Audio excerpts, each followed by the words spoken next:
Hello guys, आपका स्वागत है मेरे यूट्यूब चैनल हिंदी बाय निशा में। आज के इस वीडियो में हम पुरुषवाचक सर्वनाम जो है उसके बारे में कुछ थोड़ी बहुत जानकारियाँ और बच गई है, तो उसके बारे में इसमें पढ़ेंगे। पिछले वाले वीडियो में हमने पुरुषवाचक सर्वनाम के बारे में पढ़ा था कि पुरुषवाचक सर्वनाम क्या होता है, उसके कितने प्रकार होते हैं, उनकी परिभाषा क्या होती है। इन सब के बारे में हमने पिछले वाले वीडियो में पढ़ लिया था। आज के इस वीडियो में हम पुरुषवाचक की जो और जानकारी हैं जो बची हुई है, आगे आपके काम आएगी, उसके बारे में आपको बता रही हूँ। ठीक है, जैसे कि होता है कि कारक होते हैं, मैंने आपको कारक के बारे में बताया है। तो कारक की जो विभक्ति चिन्ह होते हैं, ठीक है, कारक के जो विभक्ति चिन्ह होते हैं उनसे हम सर्वनाम शब्दों की रूप बदल सकते हैं। ठीक है, जैसे लिख दूँ यहाँ पे,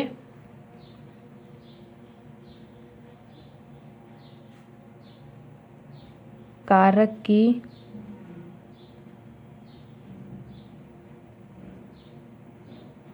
विभक्तियों को हम प्रयोग करें तो सर्वनाम शब्दों के रूप बदल सकते हैं। ठीक है, जैसे कारक की विभक्ति चिन्ह होती है, मैंने आपको बताया था, कर्ता ने, कर्म को, करण से, संप्रदान के लिए, अपादान से अलग होने के भाव में, संबंध का की, रा, री, रे, अधिकरण का में, पर, और संबोधन का होता है हे, अरे, ओ। ये होते हैं कार्य की विभक्ति चिन्ह। ठीक है, अब इनसे हम सर्वनाम शब्दों को बदल सकते हैं, यानी कि उनके रूपों को हम बदल सकते हैं। जैसे पुरुषवाचक सर्वनाम था हमारा, ठीक है, तो उसमें हमारा पहला था उत्तम पुरुषवाचक सर्वनाम। ठीक है, तो उसमें हमारा क्या था कि जैसे शब्द है मैं, हम, ठीक है, ये शब्द आए थे, जैसे कि मैं और हम। ठीक है, ये शब्द आए थे।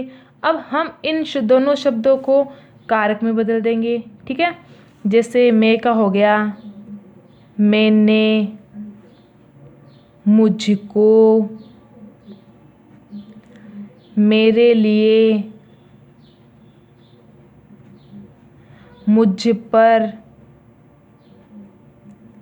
ठीक है, इनसे हमने कारक की विभक्ति चिन्ह को लगाकर और इनके सर्वनाम के रूपों को हमने बदल दिया है। ठीक है, जैसे ये हम का ले ले तो दूसरा है हमारा हम का, तो हम का हम ले सकते हैं जैसे हमने, हमको, हम पर, हमारे लिए। ठीक है, इस प्रकार हम सर्वनाम शब्दों को कारक में बदल सकते हैं। फिर आता है हमारा दूसरा मध्यम पुरुषवाचक सर्वनाम, जिसमें आता है तुम और आप। ठीक है, तो तुम को भी हम ऐसे बदल सकते हैं। देखो, तुम है तो हम लिख सकते हैं तुमने, तुमको, तुम पर, तुम्हारे लिए, ऐसे कुछ हम बदल सकते हैं।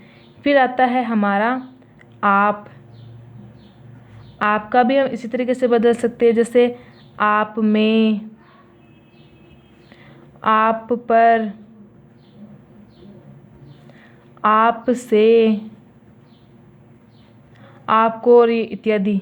ठीक है, फिर आता है हमारा अन्य पुरुषवाचक सर्वनाम, जिसमें आता था हमारा यह, वह, ये, वे। मैंने आपको बताया था ना, तो इससे में बदल सकते हैं हम। जैसे यह है तो यह को बदल सकते हैं, क्योंकि पास की चीज़ में आ गई ना यह। ठीक है ना, जो पास में चीज़ होती है, जो वस्तु हमारे पास होती है, ठीक है, जो हमारे पास में रखी होती है, उसमें हम यह का प्रयोग करते हैं।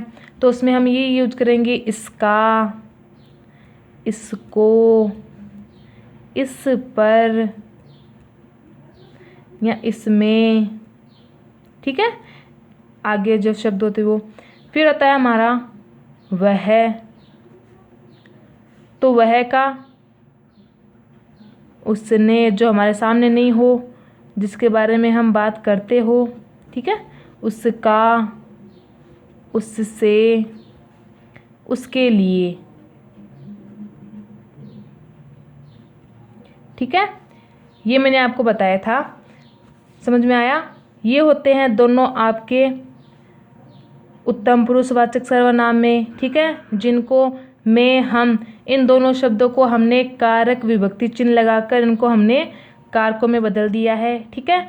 फिर आता है जैसे तुम और आप, तो ये होते हैं मध्यम पुरुषवाचक सर्वनाम में, जिसमें हमने इनको कारक चिन्ह लगा, वो विभक्ति चिन्ह लगा के इनको हमने बदल दिया है। फिर आता है आपका अन्य पुरुषवाचक सर्वनाम, जिसमें आता है यह और वह, तो इनको भी हमने कारक की विभक्ति चिन्ह लगा के इनको बदल दिया है। इसी तरीके से आप इनको बदल सकते हो, ठीक है। और कारक की विभक्ति चिन्ह का हम प्रयोग कर लेंगे तो हम सर्वनाम शब्दों की रूप रचना बना सकते हैं, ठीक है। ये हो गया हमारा पुरुषवाचक सर्वनाम। अब दूसरा आता है हमारा निश्चयवाचक सर्वनाम। दूसरा है हमारा निश्चयवाचक सर्वनाम। निश्चयवाचक सर्वनाम की देखो परिभाषा क्या होती है कि जिस सर्वनाम से किसी निश्चित वस्तु का बोध होता हो, जिस सर्वनाम शब्द से किसी निश्चित वस्तु का बोध होता हो, उसे ही हम निश्चयवाचक सर्वनाम कहेंगे, ठीक है। इसे यहाँ की डेफिनेशन लिख दूँ, जिस सर्वनाम से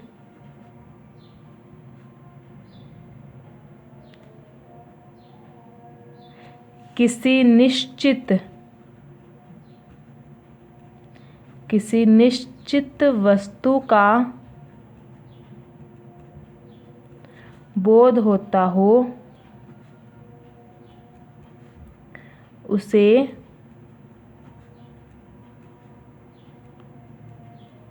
निश्चयवाचक सर्वनाम कहते हैं। निश्चयवाचक सर्वनाम कहते हैं, ठीक है। जैसे देखो, जैसे होता है इसका यह, वह, वे, ये आदि, ठीक है। इनके उदाहरण ही होते। अब मैं आपको इनके उदाहरण बता रही हूँ। जैसे इसका पहला उदाहरण मैं ले रही हूँ,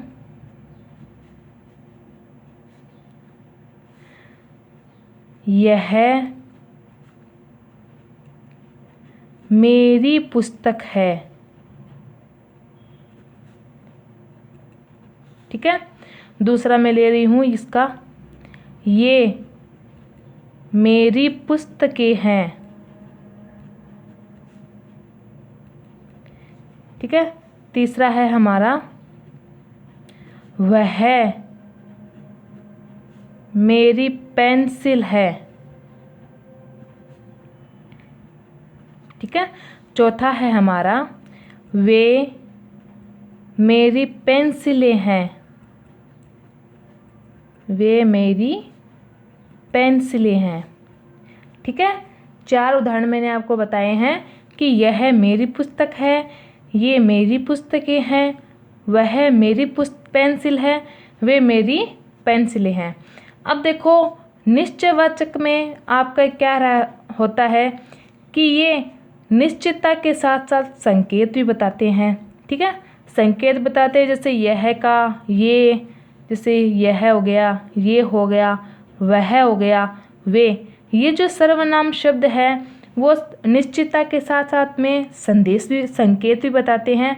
अब देखो कि क्या बताते हैं कि ये जैसे यह शब्द है, ठीक है।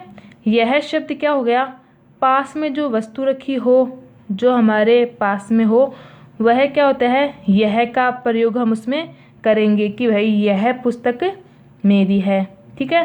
थोड़ा सा फिर हो जाता है कि ये मेरी पुस्तकें हैं, यानी कि एक से अधिक पुस्तकें हो गई, तो उन्हें हम ऐसा कह सकते हैं कि ये मेरी पुस्तकें हैं। ठीक है, वह शब्द का प्रयोग थोड़ा सा दूर जाने पे होता है। ठीक है, वह शब्द का प्रयोग थोड़ा सा दूर जाने पे होता है कि भाई वह पेंसिल मेरी है, यानी कि जहाँ हम देख पा रहे हैं, ठीक है, लेकिन पास में नहीं है, थोड़ा दूर है, तो उसमें हम यह शब्द कह सकते हैं कि वह मेरी पेंसिल है। ठीक है, ज़्यादा हो तो कह सकते हैं कि वे मेरी पेंसिलें हैं। ठीक है, अब मैंने आपको ये बताया था, पिछले वाले वीडियो में समझाया था, और आपको मैंने जो विशेषण पढ़ाए थे उसमें सार्वनामिक विशेषण के बारे में मैंने आपको अच्छी तरीके से बताया था, वही बात इसमें है। अगर सर्वनाम शब्द के बाद में आपके संज्ञा शब्द आए, सर्वनाम शब्द के बाद में अगर संज्ञा शब्द आए तो उसमें आपके निश्चयवाचक सर्वनाम नहीं होगा। ठीक है, उसमें आपके क्या होगा, सार्वनामिक विशेषण होगा। ठीक है, जैसे कि बता दूं कि अगर सर्वनाम शब्द के बाद संज्ञा शब्द नहीं आना चाहिए। ठीक है, सर्वनाम शब्द के बाद संज्ञा शब्द नहीं आना चाहिए, क्योंकि सर्वनाम शब्द के बाद अगर संज्ञा शब्द आ जाता है तो वह उसकी विशेषता बताएगा।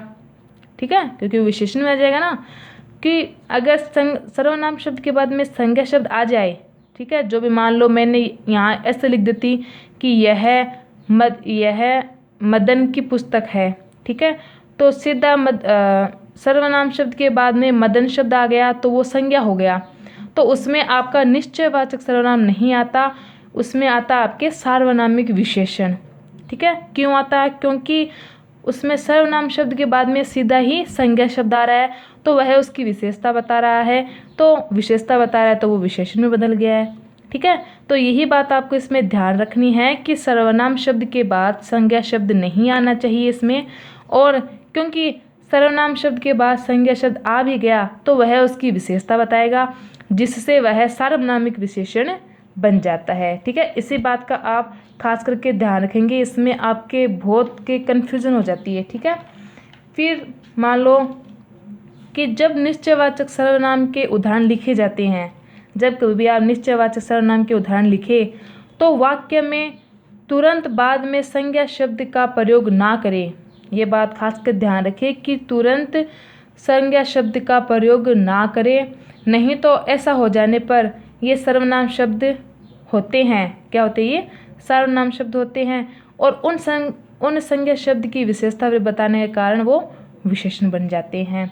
तो इस बात का खास कर ध्यान रखोगे, सर्वनाम शब्द के बाद में अगर संज्ञा शब्द आ जाए तो उसमें आपका सार्वनामिक विशेषण होगा, और संज्ञा शब्द के बाद में अगर यहाँ पे संज्ञा शब्द ना आए तो उसमें आप निश्चयवाचक सर्वनाम को बताएंगे। ठीक है, इसी प्रकार से आपको ये बात ध्यान में रखनी है।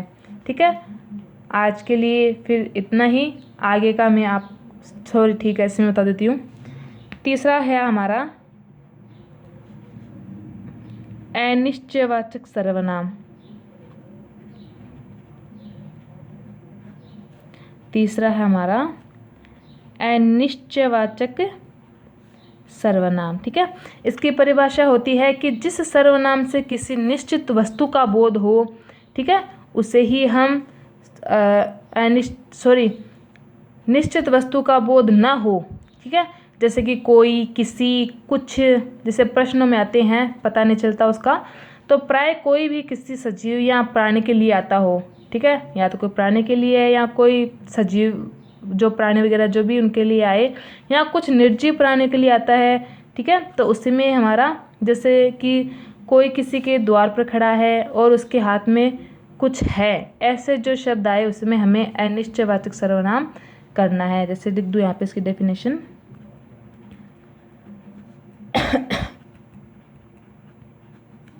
जिस सर्वनाम से किसी निश्चित वस्तु का बोध न हो, जैसे कि कोई, किसी या कुछ, या प्राय कोई प्राणी वह किसी सजीव प्राणियों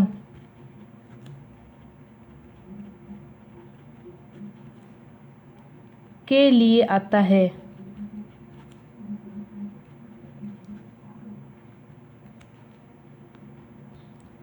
और कुछ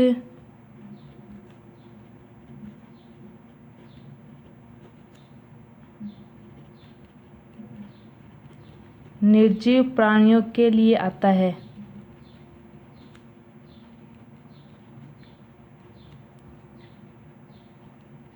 जैसे कोई किसी के साथ द्वार पर खड़ा है।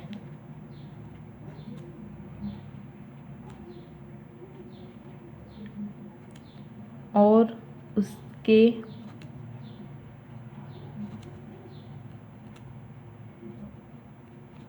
हाथ में कुछ है। ठीक है, ऐसी स्थिति में आपको अनिश्चयवाचक सर्वनाम करना है। ठीक है, जैसे कि एग्जाम्पल के तौर पे बता दूँ आपको, जैसे कि मान लो कोई आपका दरवाज़ा खटखटा रहा है। ठीक है, आप उसे देख नहीं पा रहे हो, आप अंदर की तरफ बैठे हो।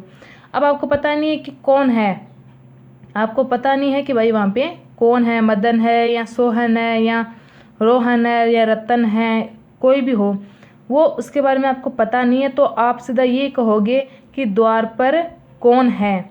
ठीक है, या फिर द्वार पर कोई है।